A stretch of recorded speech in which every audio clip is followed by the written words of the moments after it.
Hello there, and welcome to the very first episode of Reading with Austin. Today we're going to be taking a look at The Portrait of Dorian Gray by Oscar Wilde. This one's a personal favorite of mine, and I'm happy to be taking you through it. Along with me today is going to be a portrait drawn by a local Texas artist, whom I will have linked down in the description below. They seem to have taken me and, well, I suppose you're going to see as we get later into the book. So, if you're in bed right now, go ahead and get tucked in. Get ready to snooze, I guess. If you're here for a book report, I hope that I can read in a way that causes it to paint a picture in your mind.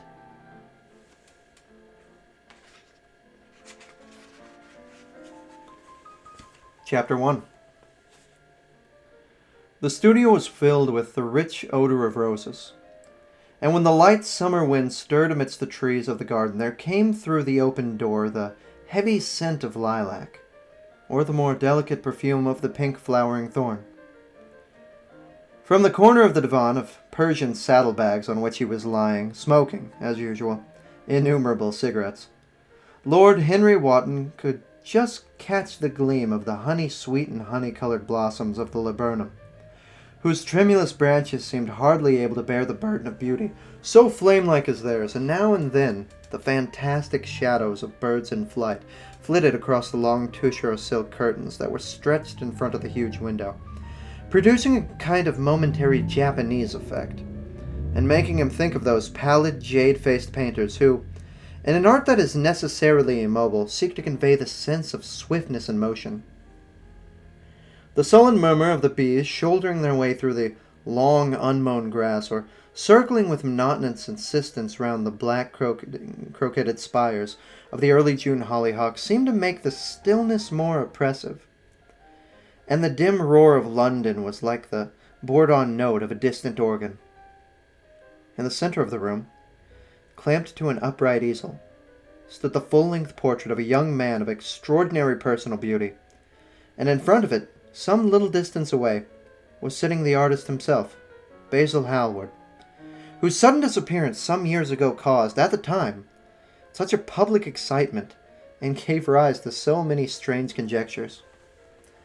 As he looked at the gracious and comely form he had so skillfully mirrored in his art, a smile of pleasure passed across his face, and seemed to about linger there. But he suddenly started up, and, closing his eyes, placed his fingers upon the lids, as though he sought to imprison in his brain some curious dream from which he feared he might awake. "It's your best work, Basil, and the best thing you've ever done," said Lord Henry, languidly. "You must certainly send it next year to the Grosvenor. The Academy is too large and too vulgar. The Grosvenor is the only place." "I don't think I'll send it anywhere," he answered, tossing his head back in an odd way that he used to make his friends laugh at him in Oxford. "No, I won't send it anywhere." Lord Henry elevated his eyebrows and looked at him in amazement through the thin blue wreaths of smoke that curled up in such fanciful whirls from his heavy opium-tainted cigarette. "Not send it anywhere? My dear fellow, why? Have you any reason? What odd chaps you painters are. You do anything in the world to gain a reputation, and as soon as you have one, you seem to want to throw it away. It is silly of you, for there's only one thing in the world worse than being talked about, and that's not being talked about. A portrait like this would set you far above all the young men in England, and make the old men quite jealous, if old men are ever capable of any emotion." "I know you laugh at me," he replied, "but I really can't exhibit it. I've put too much of myself into it." Lord Henry stretched his long legs out on the divan and shook with laughter. "Yes, I knew you would laugh, but it's quite true all the same." "Too much of yourself in it. Upon my word, Basil, I didn't know you were so vain. And I really can't see any resemblance between you, with your rugged, strong face and your coal-black hair, and this young Adonis, who looks as if he was made of ivory and rose leaves." "Why, my dear Basil, he is a Narcissus, and you... Well, of course you have an intellectual expression and all that, but beauty, real beauty, ends where intellectual expression begins." Intellect is in itself an exaggeration and destroys the harmony of any face. The moment one sits down to think, one becomes all nose or all forehead or something horrid. Look at the successful men in any of the learned professions, how perfectly hideous they are. Except, of course, in the church. But in the church they don't think. A bishop keeps on saying at the age of 80 what he was told to say when he was a boy of 18, and consequently he always looks absolutely delightful. Your mysterious young friend, whose name you have never told me, but whose picture really fascinates me, never thinks. I feel quite sure of that. He is a brainless, beautiful thing, who should always be here in winter when we have no flowers to look at, and always here in summer when we want something to chill our intelligence. Don't flatter yourself, Basil. You are not in the least like him. You don't understand me, Harry. Of course I'm not like him. I know that perfectly well. Indeed, I should be sorry to look like him. You shrug your shoulders. I'm telling you the truth. There is a fatality about all physical and intellectual distinction, the sort of fatality that seems to dog through history the faltering steps of kings. It is better not to be different from one's fellows. The ugly and the stupid have the best of it in this world. They can sit quietly and gape at the play. If they know nothing of victory, they are at least spared the knowledge of defeat. They live as we all should live, undisturbed, indifferent, and without disquiet. They neither bring ruin upon others, nor receive it from alien hands. Your rank and wealth, Harry, my brains, such as they are, my fame, whatever it may be worth, Dorian Gray's good looks. We will all suffer for what the gods have given us. Suffer terribly. Dorian Gray, is that his name? Said Lord Henry, walking across the studio towards Basil Hallward. Yes, that is his name. I didn't intend to tell you. But why not? Oh, I can't explain. When I like people immensely, I never tell their names to anyone. It seems like surrendering a part of them. You know how I love secrecy. It's the only thing that can make modern life wonderful or mysterious to us. The commonest thing is delightful if only one hides it. When I leave town, I never tell my people where I am going. If I did, I would lose all my pleasure. It's a silly habit, I dare say, but somehow it seems to bring a great deal of romance into one's life. I suppose you think me awfully foolish about it.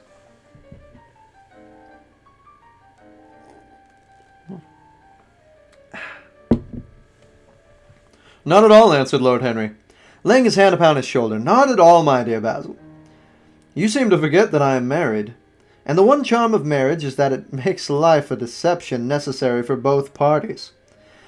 I never know where my wife is, and she never knows what I am doing, and when we meet, we do meet occasionally, when we dine out together or go down to the Duke's, we tell each other the most absurd stories and with the most serious faces. My wife is very good at it, much better, in fact, than I am. She never gets confused over her dates, and I always do. But when she does find me out, she never makes a row of it. I sometimes wish she would, but she merely laughs at me. I hate the way you talk about married life, Harry, said Basil Hallward, shaking his hand off and strolling through the door that led to the garden. I believe that you are really a very good husband, but that you are thoroughly ashamed of your own virtues. You are an extraordinary fellow. You never say a moral thing, and you never do a wrong thing. Your cynicism is simply pose. Being natural is simply a pose, and the most irritating pose I know, cried Lord Henry, laughing, and the two young men went out into the garden together, and for a time they did not speak. After a long pause, Lord Henry pulled out his watch. I'm afraid I must be going, Basil, he murmured. Before I go, I insist on your answering of a question I put to you some time ago. What is that? Asked Basil Hallward, keeping his eyes fixed on the ground. You know quite well. I do not, Harry. Well, I will tell you what it is. Please don't. I must. I want you to explain to me why you won't exhibit Dorian Gray's picture. I want the real reason. I told you the real reason. No, you did not. You said it was because there was too much of yourself in it. Now that is childish. Harry, said Basil Hallward, looking him straight in the face. Every portrait that is painted with feeling is a portrait of the artist, not the sitter. The sitter is merely an accident, the occasion. It is not he who is revealed by the painter. It is rather the painter who, on the colored canvas, reveals himself. The reason I will not exhibit this picture is that I am afraid that I have sown with it the secret of my own soul." Lord Harry laughed. "And what is that?" he asked. "I will tell you," said Hallward, and an expression of perplexity came over his face. "I am all expectation, Basil," murmured his companion, looking at him. "Oh, there's really very little to tell, Harry," answered the young painter, "and I'm afraid you will hardly understand it. Perhaps you will hardly believe it." Lord Henry smiled, and leaning down, plucked a pink-petaled daisy from the grass and examined it. "I'm quite sure I will understand it," he replied, gazing intently at the little golden white feathered disc, "and I can believe anything, provided that it is incredible." The wind shook some blossoms from the trees, and the heavy lilac blooms, with their clustering stars, moved to and fro in the languid air. A grasshopper began to chirp in the grass, and a long thin dragonfly floated by on one of its brown gauze wings. Lord Henry felt as though he could hear Basil Hallward's heart beating, and wondered what was coming. "Oh, this is incredible," repeated Hallward, rather bitterly. "Incredible to me at times. I don't know what it means. The story is simply this. 2 months ago, I went to a crush at Lady Brandon's. You know, we poor painters have to show ourselves in society from time to time, just to remind the public that we are not savages. With an evening coat and a white tie, as you told me once, anybody, even a stockbroker, can gain a reputation for being civilized. Well, after I had been in the room about 10 minutes, talking to huge, overdressed dowagers and tedious academians, I suddenly became conscious that someone was looking at me. I turned halfway round and saw Dorian Gray for the first time. When our eyes met, I felt that I was growing pale. A curious instinct of terror came over me. I knew that I had come face to face with one of whose mere personality was so fascinating that, if I allowed it to do so, it would absorb my whole nature, my whole soul, my very art itself. I did not want any external influence in my life. You know yourself, Harry, how independent I am by nature. My father destined me for the army. I insisted on going to Oxford. Then he made me enter my name in the Middle Temple. Before I had eaten half a dozen dinners, I gave up the bar and announced my intention of becoming a painter. I've always been my own master. Had it always at least been, till I met Dorian Gray. Then, but I don't know how to explain it to you. Something seemed to tell me that I was on the verge of a terrible crisis in my life. I had a strange feeling that fate had in store for me exquisite joys, and I would become absolutely devoted to him. That I ought not speak to him, I grew afraid, and turned to quit the room. It was not conscience that made me do so, it was cowardice. I take no credit to myself for trying to escape. Conscience and cowardice are really the same things, Basil. Conscience is the trade name of the firm, it is all. I don't believe that, Harry. However, whatever was my motive, and it may have been pride, for I used to be very proud, I certainly struggled to the door. There, of course, I stumbled against Lady Brandon. "You are not going to run away so soon, Mr. Hallward," she screamed out. You know of her shrill, horrid voice. "Yes, she is a peacock and everything but beauty," said Lord Henry, pulling the daisy to bits with his long, nervous fingers. I could not get rid of her. She brought me up to the royalties and the people with stars and garters, the elderly ladies with gigantic tiaras and hooked noses. She spoke of me as her dearest friends. I had only met her once before, but she took it into her head to lionize me. I believe some picture of mine had made a great success at the time, and at least had been chatted around the penny newspapers, which is the 19th century standard of immortality. Suddenly, I found myself face to face with the young man whose personality had so strangely stirred me. We were quite close, almost touching. Our eyes met again. It was mad of me, but I asked Lady Brandon to introduce me to him. Perhaps it was not so mad after all. It was simply inevitable. We would have spoken to each other without any introduction, I'm sure of that. Dorian told me so afterwards. He, too, felt that we were destined to know each other. And how did Lady Brandon describe this wonderful young man? I know she goes in for giving rapid presses of all her guests. I remember her bringing me up to the most truculent and red-faced old gentleman, covered all over with orders and ribbons, and hissing into my ear in a tragic whisper which must have been perfectly audible to everyone in the room, something like, "Sir Humpty Dumpty, you know, Afghan frontier, Russian intrigues, very successful man, wife killed by an elephant, quite inconsolable, wants to marry a beautiful American widow, everybody does nowadays, hates Mr. Gladstone, but very much interested in beetles, ask him what he thinks of Shufaloff." I simply fed. I like to find out people for myself, but poor Lady Brandon treats her guests exactly as an auctioneer treats her goods. She either explains them entirely away, or tells one everything about them except what they want to know. But what did she say about Mr. Dorian Gray? Oh, she murmured, "Charming boy. Poor dear mother and I quite inseparable. Engaged to be married to the same man. I mean married on the same day. How very silly of me. Quite forgot what he does. Afraid he doesn't do anything. Oh yes, plays the piano. Oh, is it the violin, dear Mr. Gray?" We could neither of us help but laughing, and we became friends at once. "Laughter is not a bad thing for a friendship, and is the best for ending one," said Lord Henry, plucking another daisy.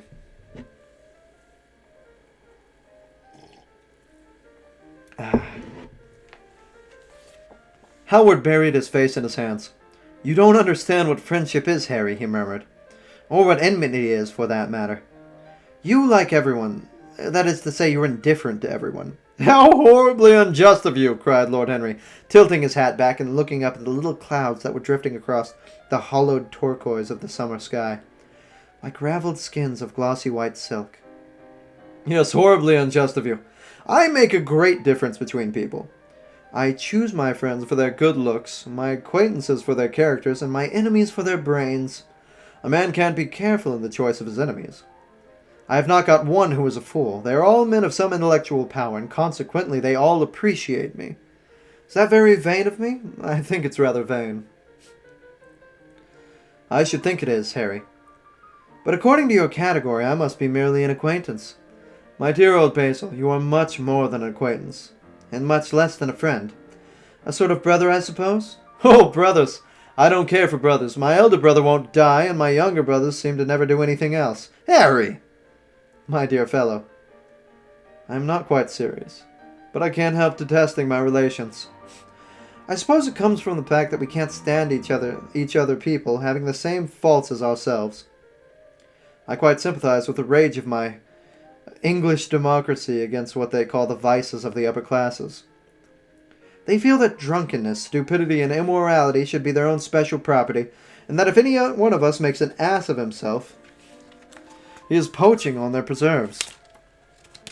When poor Southwark got into the divorce court, their indignation was quite magnificent. And yet I don't suppose that 10% of the lower orders live correctly. I don't agree with a single word that you have said, and what is more, Harry, I don't believe you do either." Lord Henry stroked his pointed brown beard, and tapped a toe of his patent leather boot with a tasseled malacca cane. "How English you are, Basil! If one puts forward an idea to a real Englishman, always a rash things to do, he never dreams of considering whether the idea is right or wrong. The only thing he considers of any importance is whether one believes it's oneself. Now, the value of an idea has nothing whatsoever to do with the sincerity of the man who expresses it.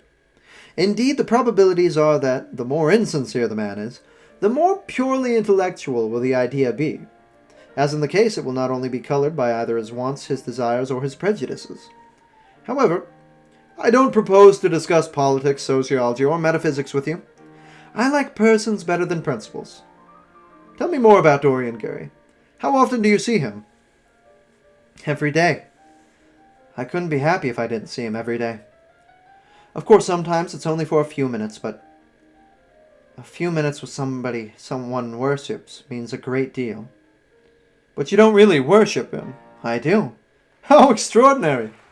I thought you would never care for anything but your painting. Your art, I should say." "Art does sound better, doesn't it?" "He is all my art to me now. I sometimes think, Harry, that there are only two eras of any importance in the history of the world. The first is the appearance of a new medium for art. The second is the appearance of a new personality for art also. what the invention of oil painting was to the Venetians, the fact Antinous was to late Greek culture, and the face of Dorian Gray will someday be to me. It is not merely that I paint from him, draw from him, model from him. Of course I have done all that. He has stood as Paris in his dainty armor, and as Adonis with his huntsman's cloak and polished boar spear. Crowned with heavy lotus blossoms, he has sat on the prow of Adrian's barge, looking into the green turbid Nile.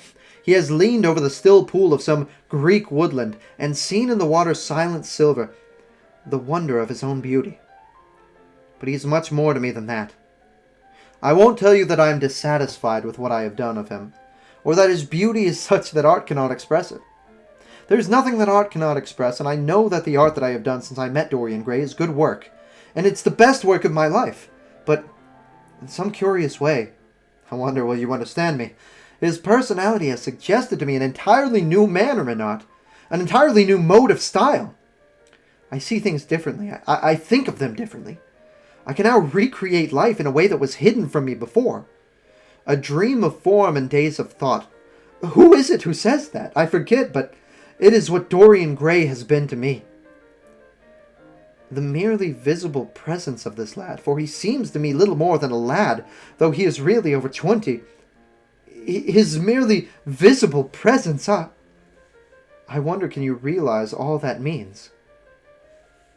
Unconsciously, he defines for me the lines of a fresh school, a school that is to have in itself all the passion of the romantic spirit, all the perfection of the spirit that is Greek.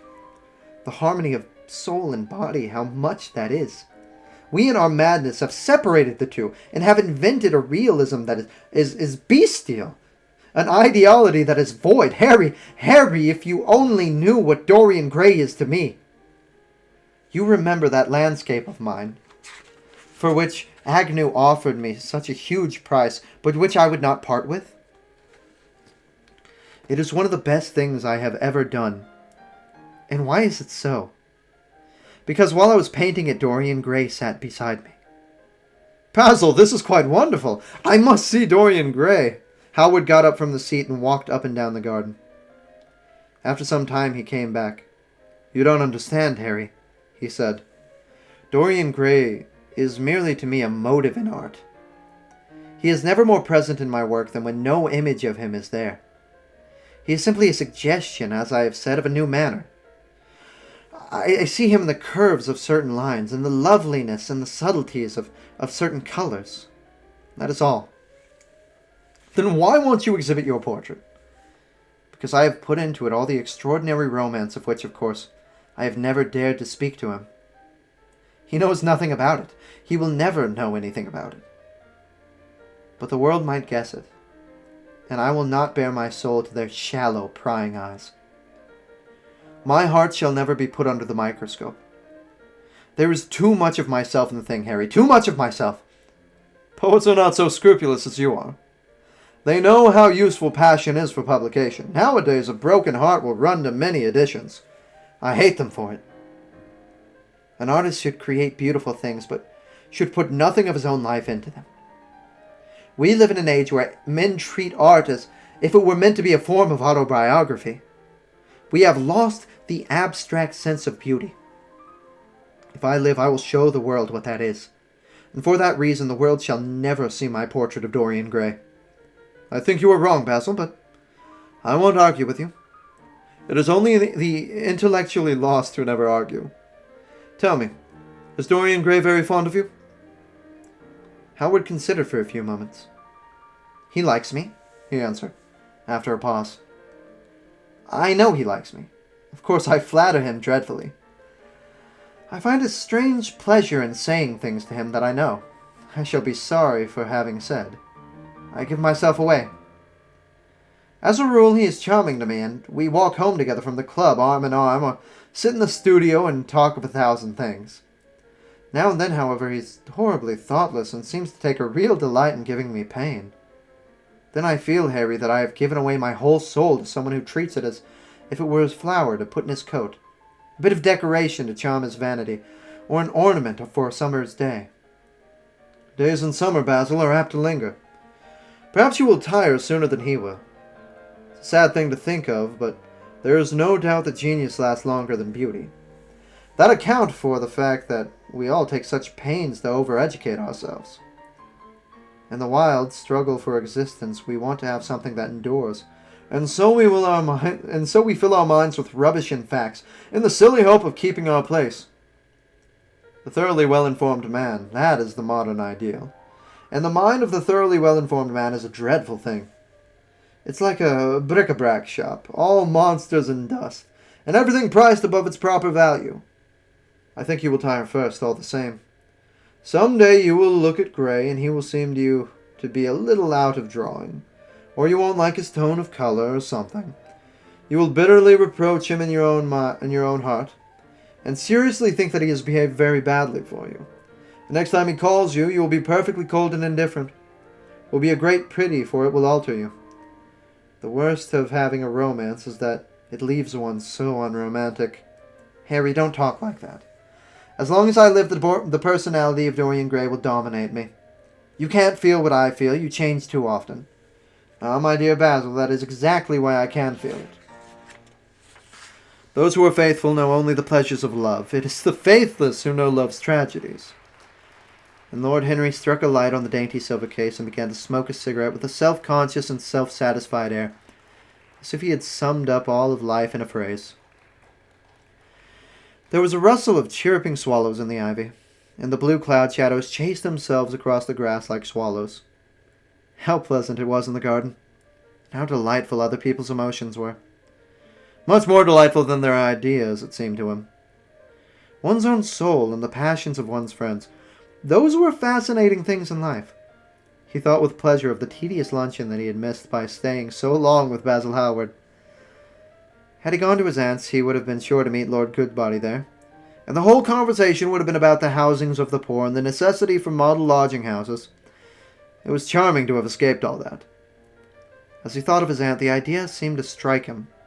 He turned to Howard and said, "My dear fellow, I've just remembered." "Remembered what, Harry?" "Where I heard the name Dorian Gray." "Where was it?" asked Howard with a slight frown. "Don't be so angry, Basil. It was at my aunt's, Lady Agatha's. She told me she had discovered a wonderful young man who was going to help her in the East End, and that his name was Dorian Gray. I am bound to state that she never told me he was good-looking. Women have no appreciation of good looks. At least good women have not. She said that he was very earnest and had a beautiful nature.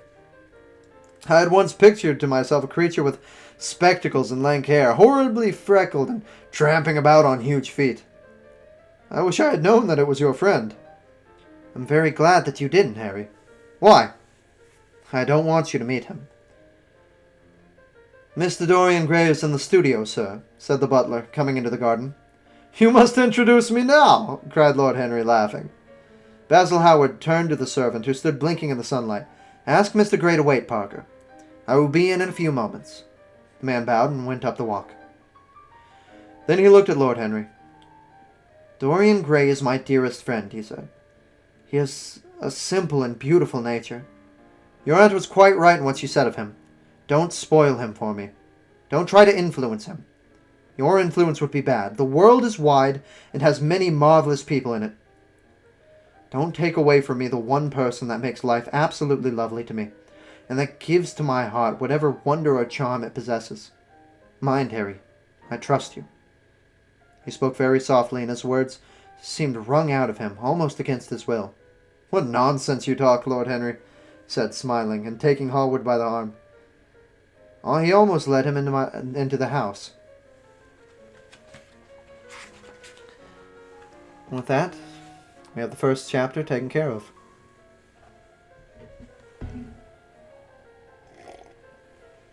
Alrighty. You can see that Oscar Wilde was a poet, in his words and the way that he seemed to wring out the passions of his characters. It's almost as though you're listening to a song by hearing the lines spoken or even reading them yourself. I'm going to go ahead and call it a day for now. I'm getting a little bit tired and figure I'll go and take a nap. But I hope you have a fantastic day, and I'll see you next time.